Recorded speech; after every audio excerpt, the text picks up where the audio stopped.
Welcome to Classic Films for Kids, presented by The Film Detective.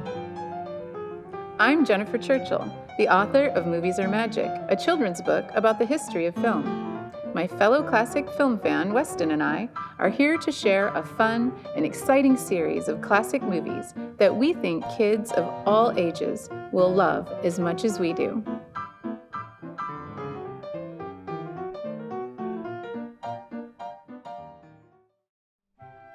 Today, we're here to tell you about the story of Little Women and a little bit about the history of television.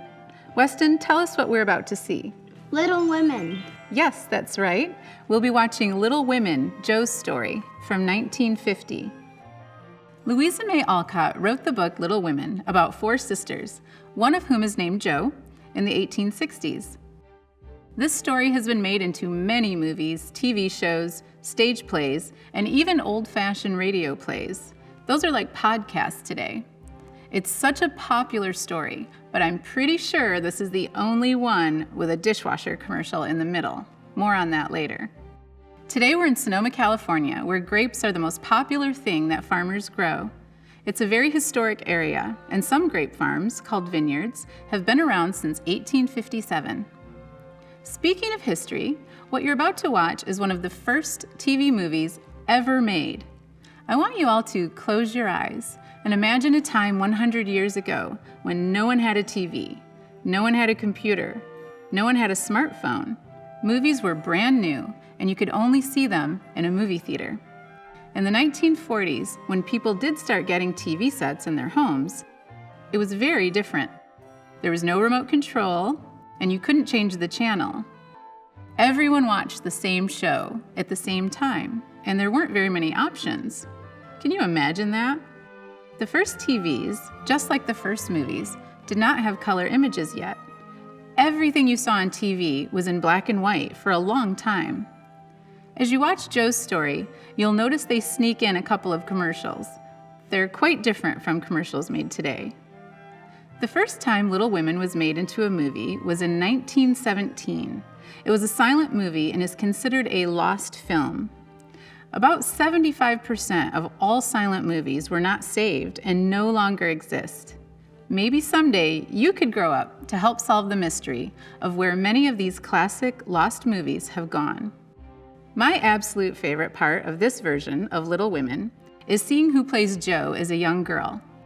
The actress's name is Nancy Marchand, and many grown-ups will recognize her as Maude Larrabee, the mom of the Larrabee brothers in the movie Sabrina, and Tony Soprano's mom from the famous TV show The Sopranos, showing us it's never too early to make your film debut. Thank you for joining us here on The Film Detective. Now settle in to enjoy this cozy little movie. From 1950, it's Little Women, Jo's Story.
Four years have passed, and another spring has come to the March home in Concord, Massachusetts. It's 1868, and a part of the family is assembled in the parlor after dinner. Meg and John have been married for 3 years. Amy has grown into a young lady now.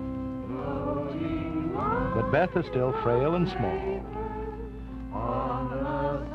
Father and Mommy are here to hold the family together.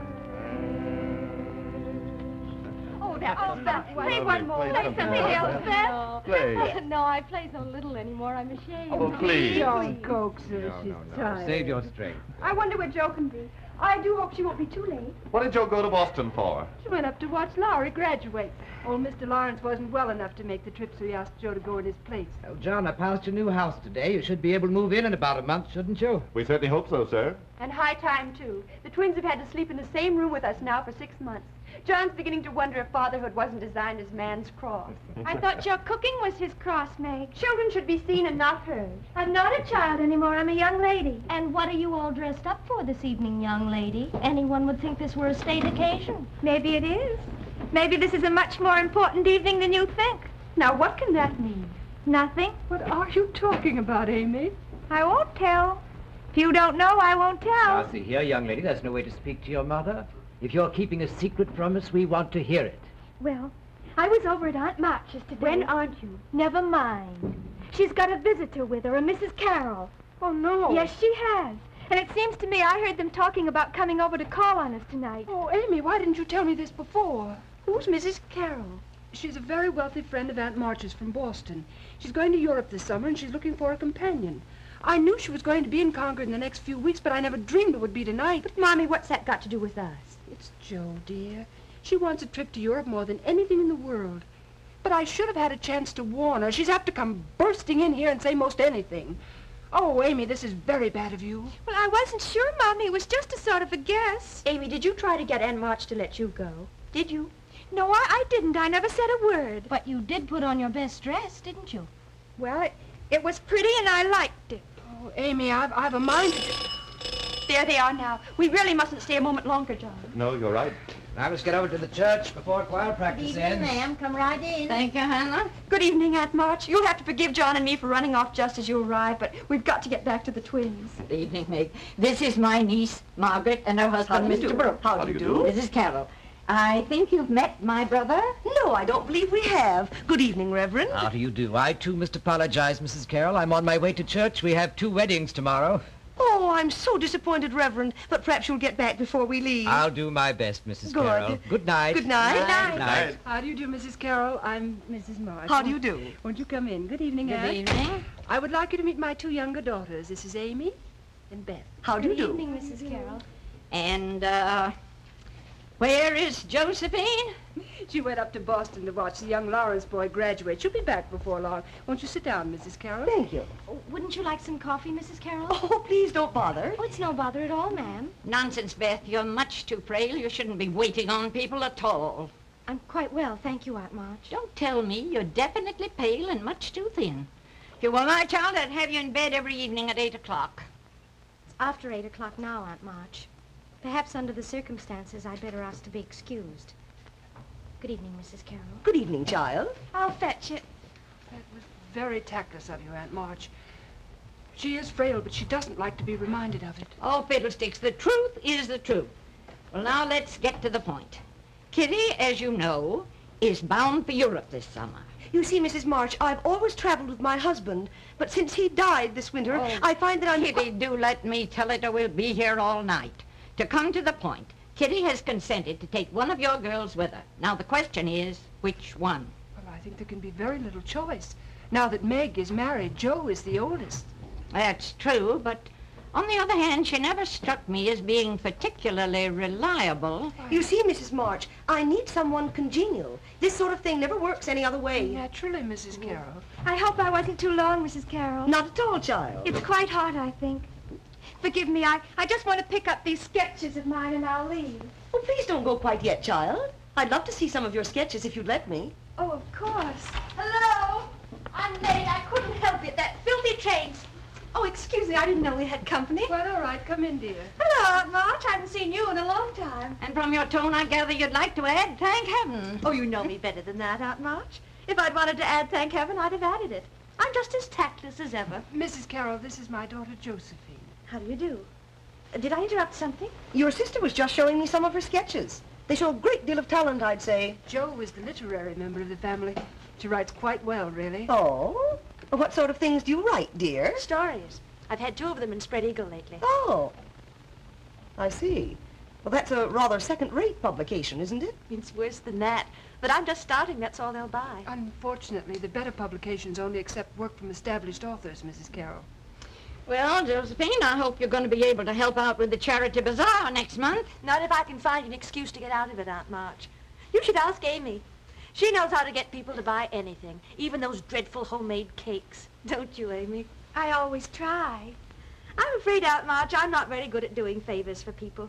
I don't like people doing them for me, either. In the end, they always get smug and full of unction. You'd wish you never had anything to do with them. Well, dear, you know Beth always likes to say goodnight to you. Don't you think you should go up and do it now? You too, Amy. Oh, of course. Good night, Aunt March. Good night. Good night, Mrs. Carroll. Come along, Amy. It was most agreeable to see you, ma'am. Good night, Aunt March. I'll come over and read for you in the morning if you like. Thank you, child. Good night. Good night. Good night. What a darling child she is, Mrs. March. I feel certain she and I would get along just beautifully in Europe together. Provided, of course, you and your husband consent to part with her. See no reason to refuse, Mrs. Carroll. Good. Well, then that's settled, I expect. Yes, I expect it is. No, Joe, you didn't. Yes, I did. I was outrageous. But what does it matter? That Mrs. Carroll's a very silly woman. I couldn't have been polite to her if I tried. Oh, why didn't anyone warn you? She was here looking for a companion to travel all over Europe with her this summer. What? Yes. Why do you suppose Amy was being such a little seraphim? Oh, Beth. A trip to Europe was something I wanted more than anything in the world. Oh, I could cry for you, Joe. I wanted it so to be you. Don't feel sorry for me. If I've missed this, I'm going to find something else. Oh, this place has begun to feel like a prison. Well, I may not be going to Europe, but I'm going somewhere. I'm not going to be just someone else out of Concord, Massachusetts. I'm going to be Josephine March. Don't go, Joe, not yet. Stay a little while longer. Beth.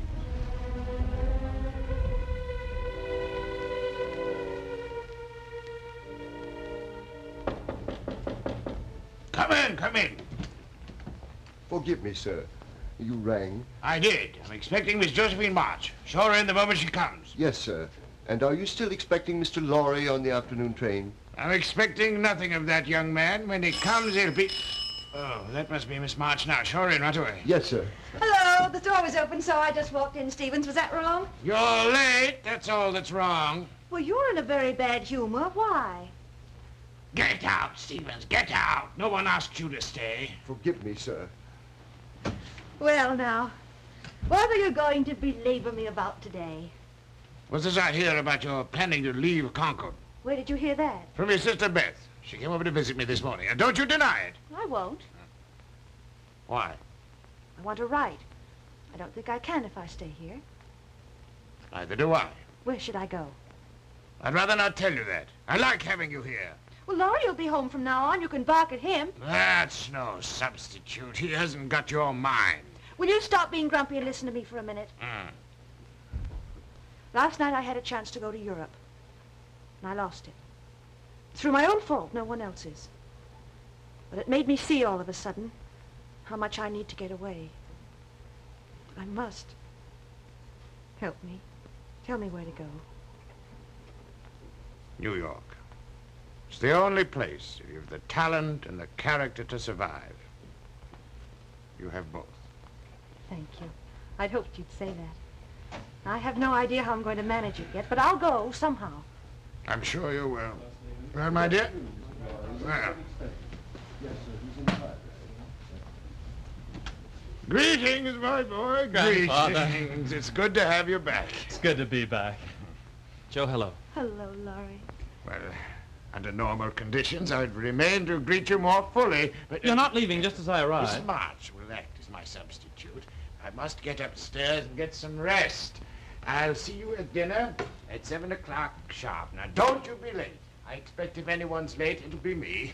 Have you been quarreling? Yes, a little. He's getting very old, Laurie. I know. What were you talking about? Me. He convinced me I had to get away. I'm going to New York. New York? When? I don't know that yet. Soon, I hope. This isn't quite the news I was expecting. I planned for over a year to come back here. It's no use pretending, Joe. I've been in love with you for a long time. Oh, no, Laurie. We were best friends, don't you remember? It's been more than that for over a year now. Yet every time I've tried to tell you, you've stopped me. I wanted to save you this. I tried for a long time to make myself love you the way you wanted me to. And it just never happened. There aren't any solutions to not falling in love. I see. But I never wanted to hurt you, Laurie, never. Well, it's my fault. It's just that for years I've gone on thinking that when the time came, we'd be married. I expected, foolishly enough, to come back here and find you ready. You're not. I'm sorry, but don't you see, Laurie? If we were married, we'd quarrel and nag each other, and in the end it would be ugly and wrong. This way we can go on. Forgive me, but your sister is here, Miss March. She'd like to speak to you. Oh, we'll send her in. Hello, Laurie. I'm sorry to interrupt, but Beth asked me to come over to find Joe. Is anything the matter, Amy? Oh, nothing important. She just wanted to see you. Well, I'll run over and see what it is. Forgive me, Laurie. We'll talk again tomorrow. My, you've changed so, Laurie. Have I? Oh, yes. I've changed, too. You're quite a young lady now. Oh, thank you. I expect everybody's been spoiling you to death, telling you how pretty you are. Oh, no. Do you really think I am? You know quite well you are. I'd like to hear you say so just the same. I'll do nothing of the sort. I won't be responsible for your turning your head completely. No one can be a real lady in this little town. That's why I'm going abroad this summer. When I come back in the fall, you won't treat me like a little girl anymore. Well, you'll upset the whole continent, I should think. I'll do my best. Why don't you come to Europe, too? It's a wonderful way to finish your education. I thought it was finished already. Perhaps I was wrong. Well, I'd better get back. It was nice to see you again, Laurie. I hope I see you again soon. Goodbye. Goodbye.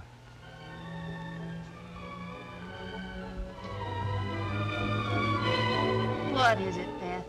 Just that same old pain. I think so. I didn't want Marmee to know. That's why I asked Amy to call you. Of course. Was it the wrong moment? Oh, no, it was very right. I just finished telling Laurie I wasn't in love with him. Oh, Joe, you didn't.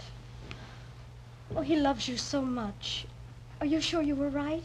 Yes, darling. Quite sure. I wish I could help him. He'll be lonely now.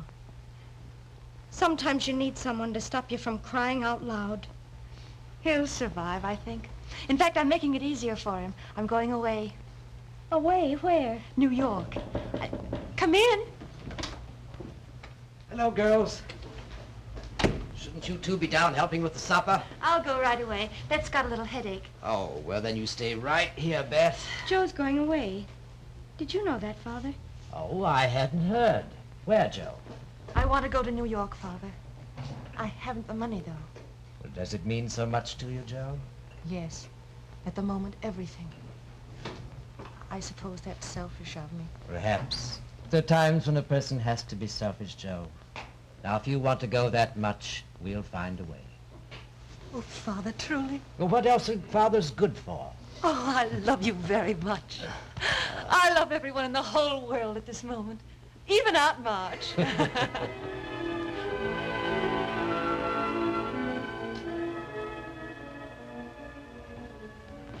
You need some help, Hannah? No, but Joe will before she goes to New York. That old box has fallen to pieces. Oh, goodness, it is terribly battered, isn't it? I think Amy took all the best luggage to Europe with her. Where's Joe's blue scarf? It's in the kitchen. I was ironing it. She'll never get on the train with everything. I'll help you, Marmee. That's all right. Marmee, do you think Joe's running away from something? What do you mean, dear? Laurie. Perhaps. Why? They're so ideally suited. It's absolutely foolish of her not to marry him. Joe isn't like you, Meg. You wanted marriage. She doesn't. Marmee, what else is there for a woman? Well, Joe wants so many things. I'm afraid she's going to be very badly hurt before she gets them, but in the end... What? She may find something all the rest of us have missed. Is everybody ready? I'll get your scarf. What did I do with your money? Wait a minute, I think I put it up. The carriage is outside. Oh, goodness, I better go see if I can't hurry things in the kitchen. Did you come to say goodbye? If so, I'm glad. I came to take you to the station. These your things? Yes. We'll probably both be very lonely for a while. Probably. I think it'd be better if I didn't stay here in Concord. Where are you going? Europe, possibly. I don't really know. Europe? Well, perhaps Amy will be able to cheer you. I don't expect to change my mind that quickly. Will you think about it, too, while you're away? Yes, I'll think about it. Will you write me once in a while? No, Laurie. I'll write you if I change my mind. Joe! Joe, come get Oh, I hope we got everything. Goodbye, darling. Goodbye, honey. Oh, Just look here. Miss Joe, here's your scarf. Oh, take care of yourself, dear. You better let me go before I burst out crying. Goodbye, Joe, dear. Oh, dear. Goodbye, everybody. Goodbye, Joe. Careful. Bye. Goodbye. Goodbye.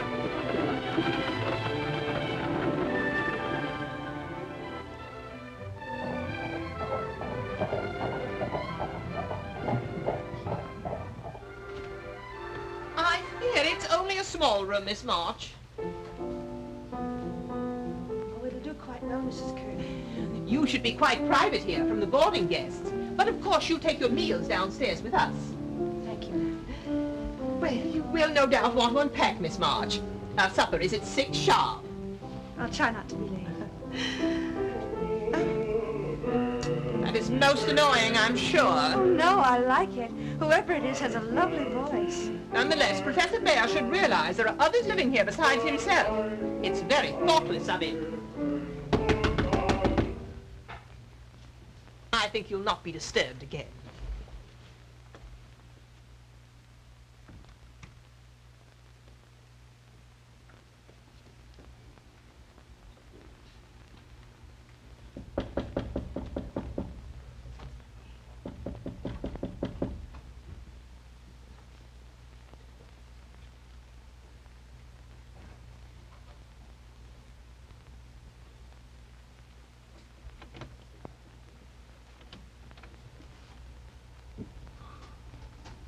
Forgive me.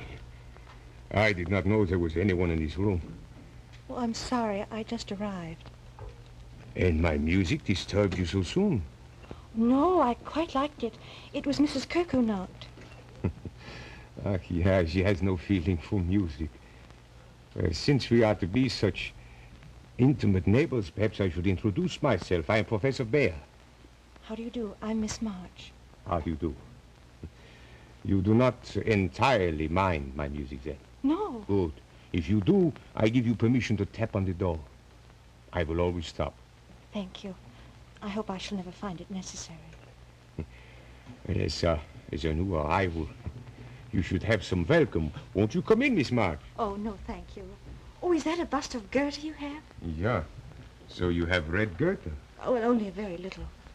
I find even a little reading is very rare in this house. Mrs. Kirk will soon disapprove of you, as she does of me.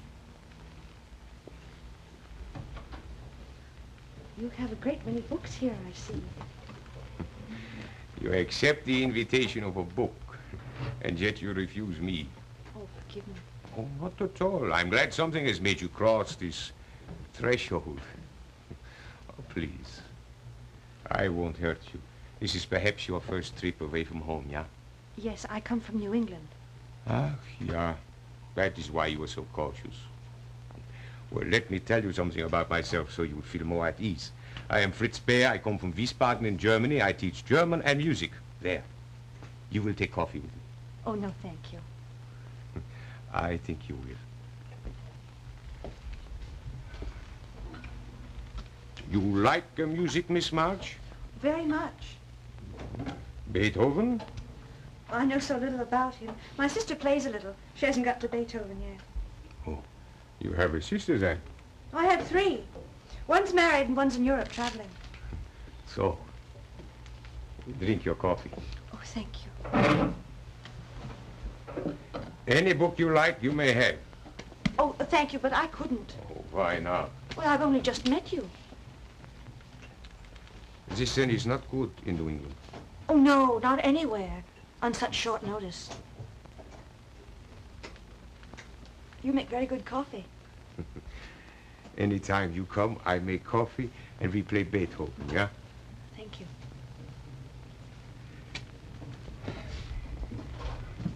You see, this is my garden. Oh, that's a very good idea. I must get myself some flowers. I'm used to a big garden at home. I shall miss it. New York seems to be all fire escapes and brick walls. We have to learn to look above them.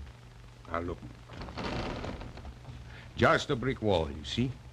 But now, come. Bend down. Now, look up. You see? Over the chimney pots of the stars. They are always there if we look for them. Now you smile. I thought then this was not permitted in New England. Thank you so much for the coffee. Oh, you then will not stay? Oh, thank you, but supper's at 6 sharp. I have to unpack. Another time. Another time. Come again, please. Thank you.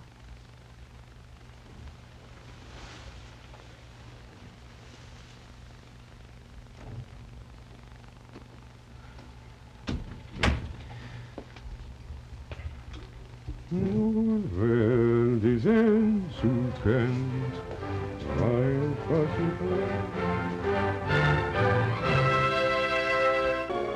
Haymakers were at work all along the road, and the sky, though far from cloudless, was such as promised well for the future.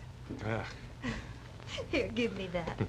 You've been trying to thread that needle for the past 10 minutes. Oh, I was listening. You read very well, Miss March. You also sew on buttons well. Two great accomplishments. Now, if I could write well, too, I'd be quite happy. You shouldn't smile.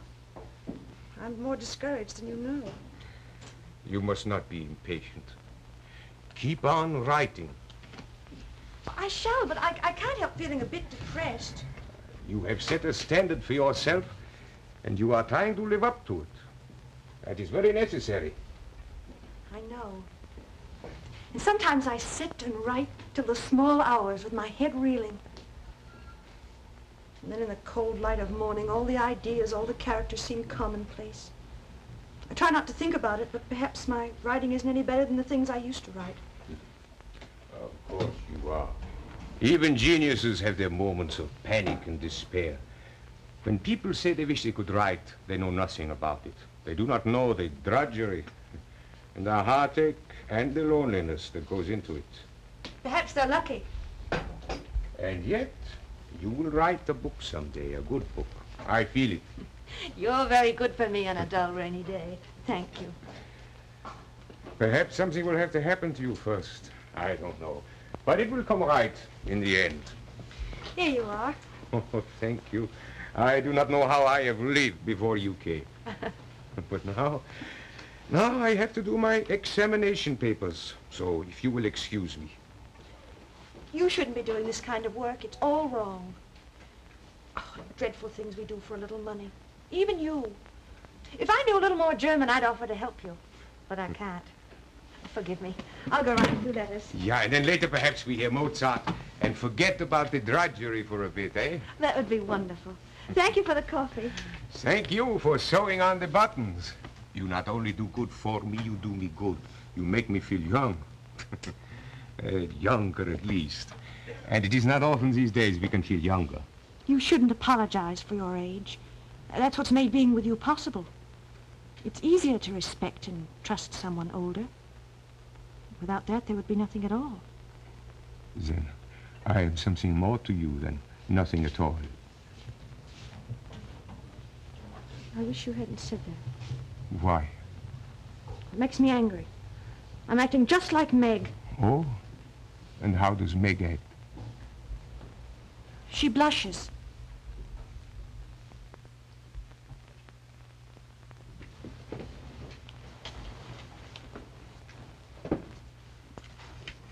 Oh, excuse me, I should have closed the door.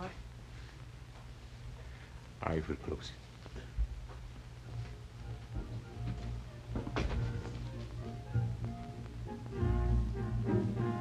He teaches German and is really a cultured, charming gentleman.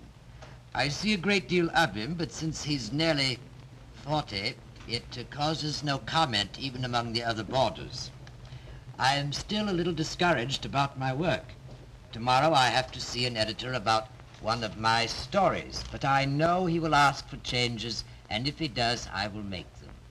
I should have strength enough to refuse, but I'm not as proud as I once was. Poor Joe. Oh, yes, she's found very little of what she hoped for, I'm afraid. Except Professor Bear. He sounds like a friend in need. Perhaps. I wish she would come home. The house seems so empty without her.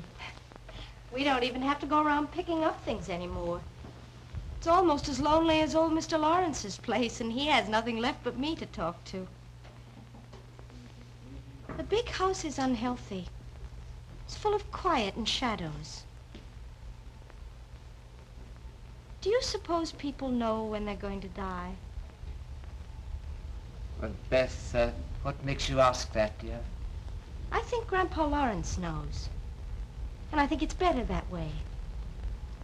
Once you've faced it, there's a kind of stillness and quiet that comes to you. That must be Aunt March. Yes. She asked if she could come by. I'll get it, Hannah. Hello, Aunt March. Come Good in. evening. I was just going to ask Hannah to put on some hot coffee. Oh, not for me, thank you. I haven't been able to sleep lately for the first time in my life. Good evening, Thomas. Good evening, my dear. I'm so glad you could drop in. Beth, child, how are you? Fine, thank you, Aunt. Still not putting on much weight, I see. I'll never be plump, Aunt March. Do sit down. What's the news from Josephine? Oh, we got a letter from her today. She's doing quite well, really. A little discouraged about her future, I think, but that will pass. I think she ought to come home. How do you feel about it, Beth? Oh, no. Oh, I'd like to have her back, naturally, but I don't think she ought to come a minute before she wants it herself. Well, she has spirit, I must admit, and I admire that in her. But heaven knows, I hope she never finds out I said so. Why, Aunt March, are you actually softening toward Joe? No. If she were here, we'd start fighting all over again. But I miss her. Nobody comes clumping through the house, slamming doors, upsetting chairs, doing everything she's been told not to do. Well, maybe I am softening a little. I'm getting old. That's it, I guess. But for all the spats we've had, I'd love to see her. I'd love to hear her laugh. Why, Aunt March, you're smiling. Oh, fiddlesticks, I haven't gone to pieces that much.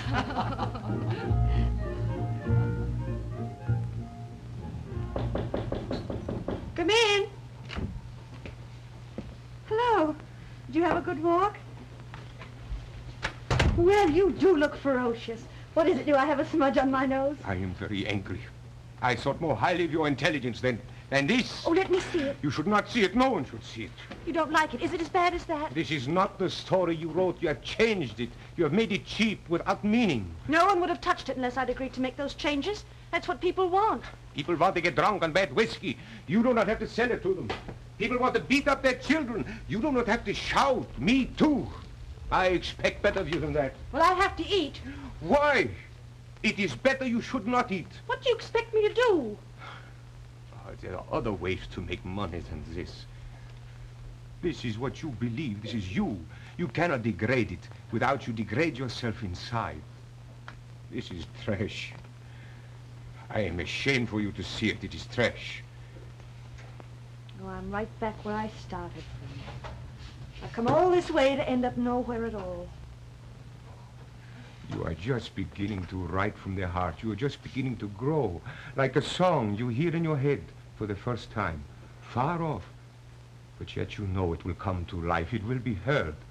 Oh, I want it to be like that. I do.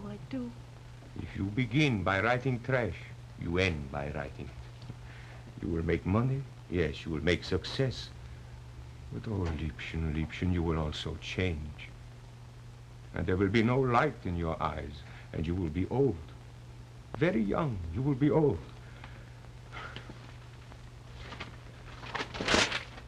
Stop now.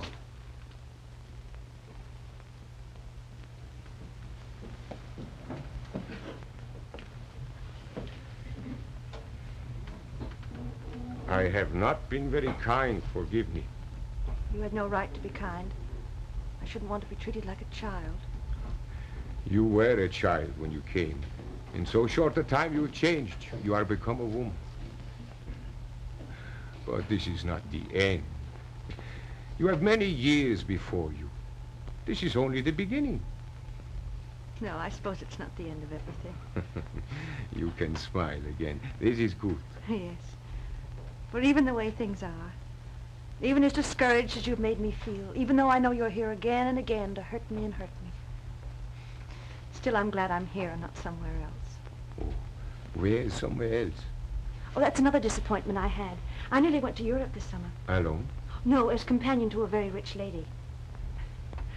And this is my balcony on the Arno, with the warm Italian sun pouring over us.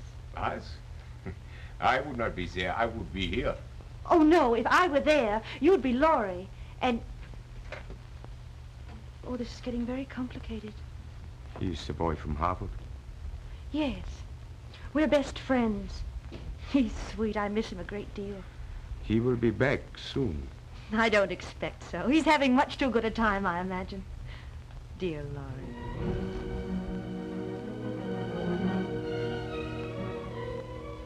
That's a very beautiful view, Signorina. Yes.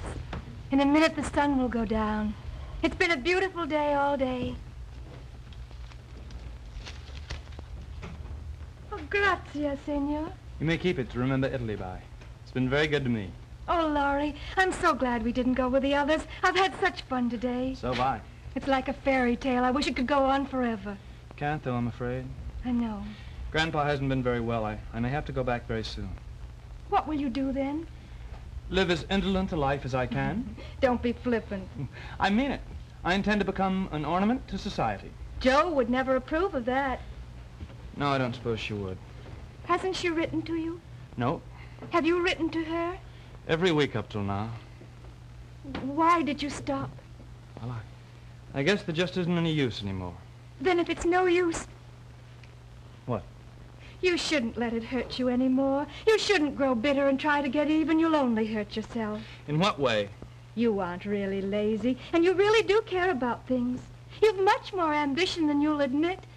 You've a wonderful mind, and you're quite handsome when you smile. It's silly to throw all that away just because you can't have what you want. You're a good observer, Signorina. If you mean you're surprised that I have a thought in my head other than clothes and dancing partners, it's time you found out otherwise. Amy.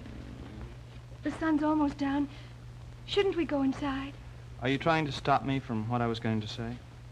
No. You can say anything you want, Laurie. Amy.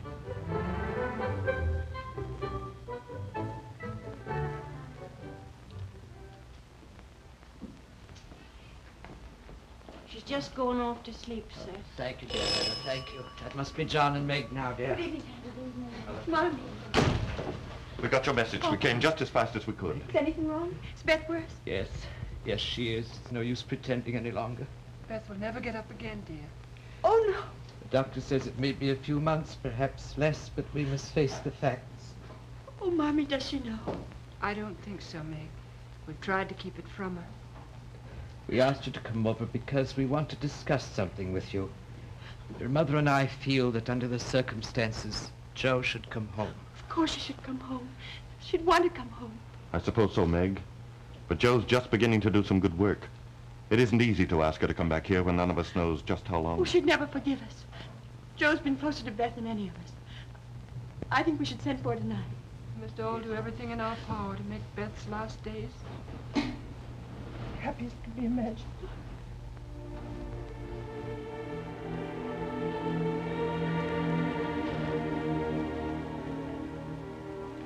Well, that's everything, I guess. We'll miss you, Joe. I do hope your sister'll be better soon. Thank you, Mrs. Kirk. I'll have the boy come up and take your box downstairs. You'll just have time to make that train. Oh, Professor, Miss March was just waiting to say goodbye to you. Now, don't keep her. She hasn't much time. This is Auf Wiedersehen, then. Yes, I expect it is. You will come back. Perhaps, I don't know. Oh, what about your work? You were doing well. I was proud of you. I owe you so much. Without you here, all this would have been wasted and meaningless. No matter what happens now, it won't be there. Nothing is ever entirely wasted. You have made at least one new friend, yeah? Yes, one very good friend. I shall miss you very much. I, too, will miss you. I have brought you something. You admired it once. Oh, how like you to have remembered. Oh, you've written in it, too. Wait for me, my friend. I may be a little late, but I will surely come. What does that mean? It means do not lose hope. Happiness will come if you wait. Thank you. Oh, look. There's another button off your coat. You do need someone to look after you. I will manage somehow. I managed before.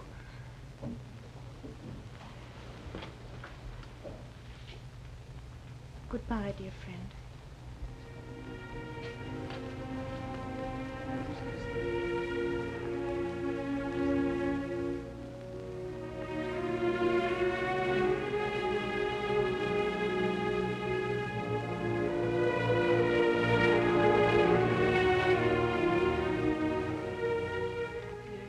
You're much too tired to wait up any longer. Why don't you settle down now?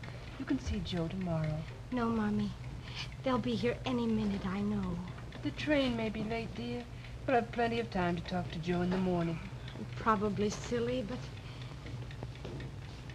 Mommy, would you take the clock away? It ticks so loudly I can't hear anything else. There they are at last. Oh, Rosie. Hello. It's so good to be home. That's so good to... Beth. Oh, Joe, I've waited so long. How good. I'll fix you something hot to drink, Joe. Call you when it's ready. Yes, ma'am. Oh, Joe, how fine you look. It was good of you to come. I'm so happy I could burst. I wasn't doing well in New York, really. I wasn't getting anywhere. And when I finally got the idea of coming home early for Christmas, there wasn't anything I could do. Oh, what fun we're going to have. Still almost 2 months till Christmas. Yes. And by that time, we're going to have you rosy and plump to welcome Amy home. Perhaps. Will Laurie be coming home, too? Oh, I imagine so. I haven't heard from Laurie in a long time. Joe, don't forget about Laurie. He's lonely and restless. He needs someone. I'd like to know he was happy. Does it mean that much to you, what happens to him? It always has. I never knew. I never even guessed. If you can't love him the way he loves you, at least try. For my sake. Oh, Beth, you make it sound so final. That's what it is, Joe. No, it isn't. We're going to get you well. No, Joe. Not this time. You know, I think I knew, a long time ago. It's funny, but I never did make plans like the rest of you. I never saw myself getting married or going to Europe or writing books like you. I just never planned anything. I can't let you go, Beth. I can't. Don't, Joe, please. I don't want to remember tears. We've lots of days ahead of us, and I want them to be just as they were. Yes, darling. Hold my hand.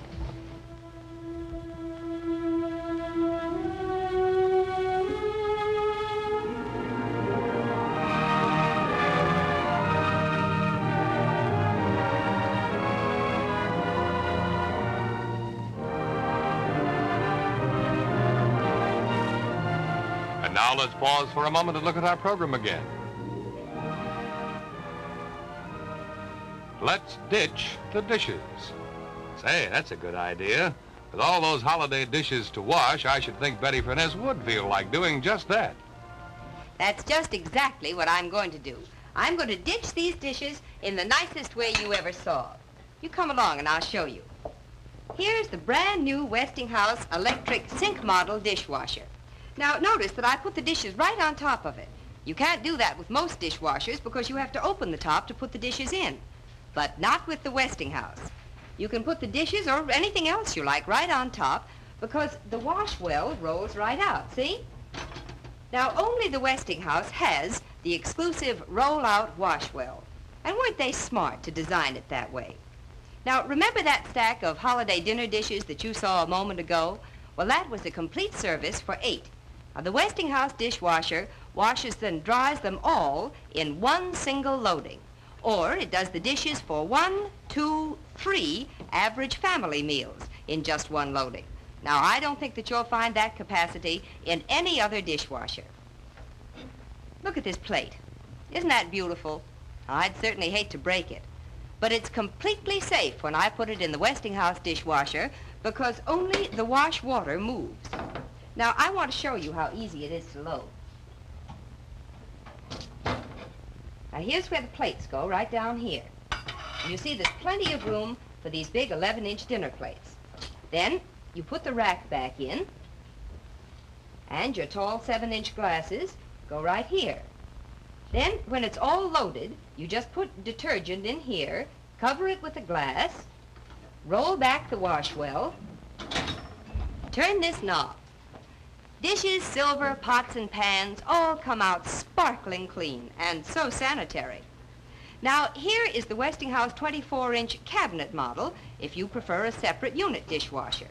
And here's the model that fits under a work surface that you may already have in your kitchen.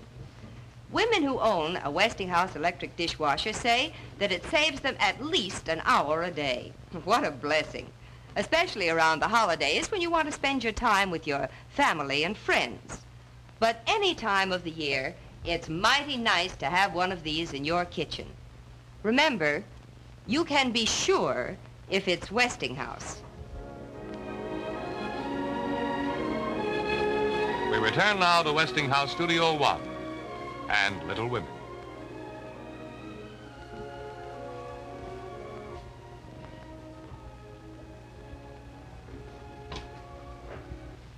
Joe, dear, you must get some sleep. This is no good sitting up night after night. It's past midnight. I've grown used to it. I did it so much with Beth. You look worn out, dear. Can't you leave what you're writing? Is it so important? Yes, very. It's a few words about Beth. It's a poem. May I read it? Oh, not yet. I don't want anyone to read it just yet. Later I will. If it still means what I meant it to say, I'm going to send it to a New York paper. I wish Beth could know. It would make her so happy. You must get some rest now, dear. In a moment. I have one short letter to write. I promised Beth I would. All right, darling. Good night. Good night, Mommy.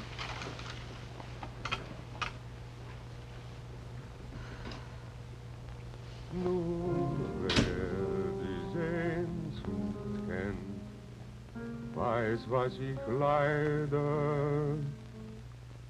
Dear Laurie. Nur wer die Sehnsucht kennt, weiß, was ich leide.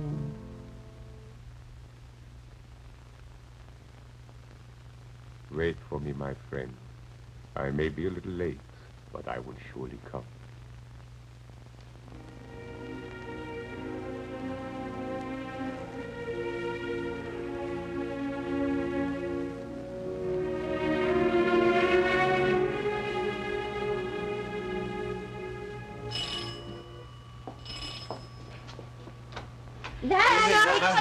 Beth, what a surprise. Your mother wasn't expecting you till tomorrow. Is Mother home? Yes, she's upstairs. Marmy, what a pleasant surprise, John, dear. When did you get back? Today. We'd seen all we wanted to of Boston. Anyway, we were homesick for the twins. How have you been? Keeping busy and occupied, getting ready for Christmas. We felt it was the only thing to do. How's Jo, Mommy? She seemed so lost and lonely when we went away. I didn't know how to answer that, Meg. Jo isn't easy to get close to. Just don't know. Is she going back to New York? No. I had expected her to, but she doesn't seem to be able to make plans of any kind. She isn't even writing. That doesn't sound like Jo at all. Every day this week she's been over talking to Aunt March. All of a sudden they're inseparable. Jo and Aunt March. I know it sounds impossible. But ever since Beth passed away, Jo seems to be waiting for something. Laurie? I don't know. Jo's never been one to talk much about the things that were closest to her. Joe! Joe! Meg, oh, how wonderful. When did you get back? Today, how are you? I'm full of plans. I've been with Aunt March. I have the most wonderful news. What? Well, there's been an idea brewing in the back of my mind for weeks. I wanted to start a school. A school? Oh, why haven't you told me this before? Well, I just never knew how to start. Every place I looked was too expensive. And then out of the blue almost, Aunt March offered me her big house. She's lost in it, she says. She's going to move into the cottage. Isn't it exciting? It certainly is. You should do a wonderful job, Joe. But, Joe, how can you? You haven't the money. I can raise a mortgage, and Aunt March has promised to help. I've been with her and the architect all afternoon. Oh, Joe, this is most exciting. But what of Laurie? Is this the sort of life he's going to want? Oh, Laurie's always wanted the things I wanted. He won't turn me down. You're sure you won't be turning him down? Oh, no, Mother. I couldn't. Even if I wanted to. I made a promise.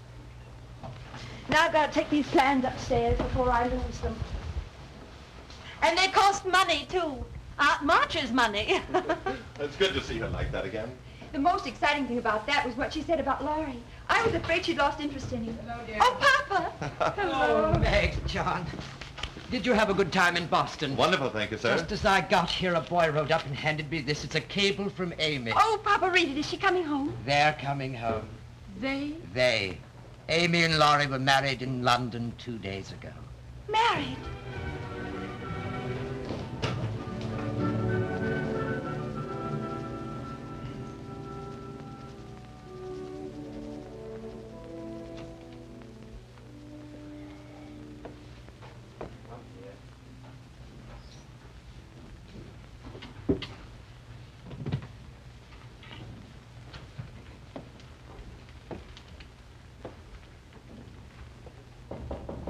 Yes?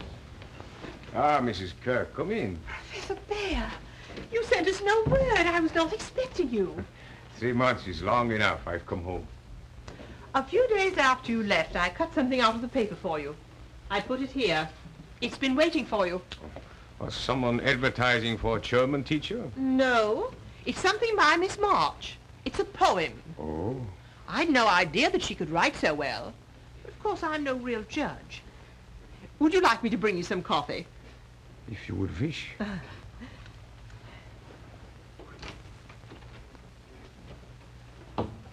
Henceforth, safe across the river, I shall see forevermore a beloved household spirit waiting for me on the shore.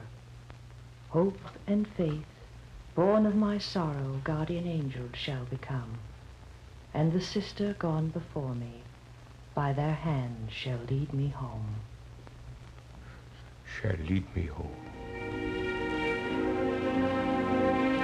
And so that's how it all happened. Mrs. Carroll was matron of honor, and her niece attended me.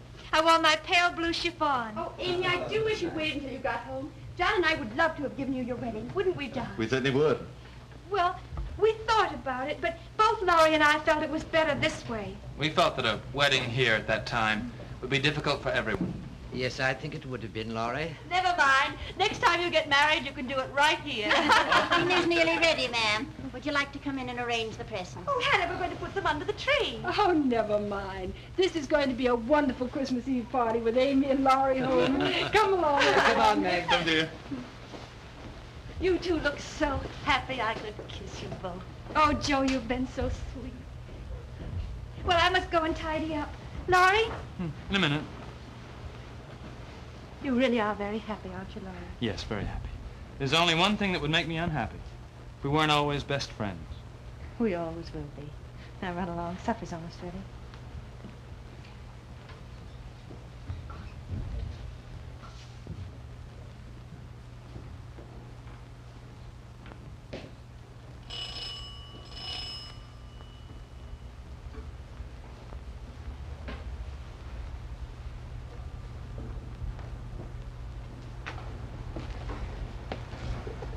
Is it really you? You told me once if I was ever in the neighborhood, I should pay a visit. Well, I'm here. Oh, welcome. I don't know whether to laugh at it. Oh, are those for me? Yeah, I had some business in Concord. Oh, business on Christmas Day? Yeah, I thought I would drop in. and wish you a Merry Christmas. Thank you. Merry Christmas. Merry Christmas. I also should wish to say that I think you are doing very well. You have begun to write. What makes you say that? I read the poem you have written in the Times. Oh, but that was written 2 months ago. But I was away. I read it only last week. You remember once I told you when you would write to please yourself, you would write something good. This was good. It was written after my sister died. Ah, I didn't know. I should have guessed. When I read your poem, I felt there had been pain in your heart. I felt I must come to you. And since you had business in Concord... I had no business in Concord. No, not even on Christmas Day? No. I came only because... What? You remember once what I wrote you. I may be a little late, but I will surely come. You do remember. Oh, yes, always. Joe. Oh, Fritz. I never once thought. You see, I have nothing to offer you. I'm older than you are. Does that matter? I need you. I've been lonely without you. I love you. I would have come long ago. But I thought there was this boy. Laurie, you didn't seriously think I was in love with him, did you? Were you not? What has happened to him? He married my sister. Oh, stay with me. I want you to help me run my school. Your school, Joe? Yes, I've started a school. I need you so very much. Joe. Welcome home, Professor. You will stay? With you. I will always stay. Listen, everybody. Come here. Yes. I want you all to come here. What is it here? May I present my fiancé, Professor Baer? Oh, I'm sure. Congratulations. See how happy I am. I would not wish to interrupt. Oh, nonsense. You must stay and have Christmas Eve dinner. Of course we're going to stay. We must have a toast at once. Yes. Professor, you and Joe have added the star to the top of our Christmas tree. Something was missing. We had an empty chair. It isn't empty anymore. There's been something else missing this Christmas Day, too. Oh, Pop. Here you are now. Remember? Do you have a cup? Thank you. Oh, thank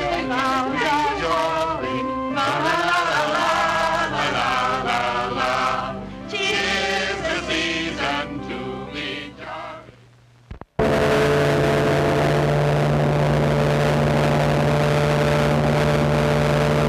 Let's go around the world.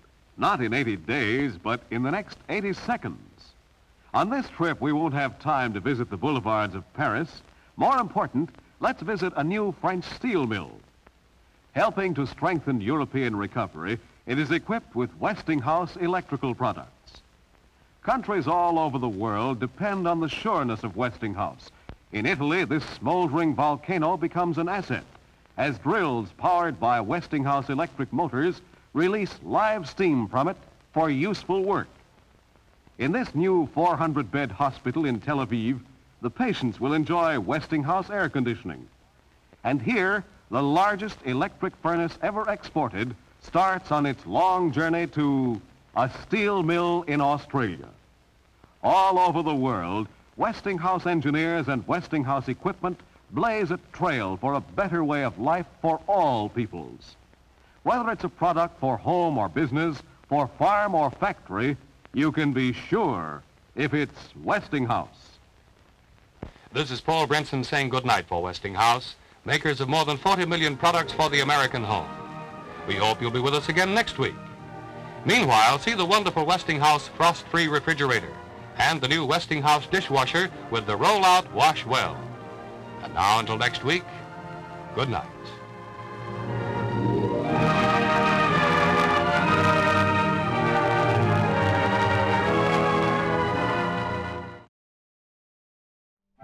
Well, that ending was very festive. Cheers. One thing we noticed was that one of the sisters called Amy a seraphim. We'll have to admit we didn't know what that meant, so we looked it up. A seraphim is an angelic being, so someone who is acting like an angel. Now that you've learned a fancy new word, you just might start writing a book, just like Joe's character. We hope Joe's story has inspired you to seek out and watch one of the many other versions out there. Or maybe even pick up the original book written by author Louisa May Alcott way back in 1868. Thank you for joining us and for appreciating how wonderful and timeless these classic movies can be. Weston and I can't wait to see you next time on Classic Films for Kids, presented by The Film Detective.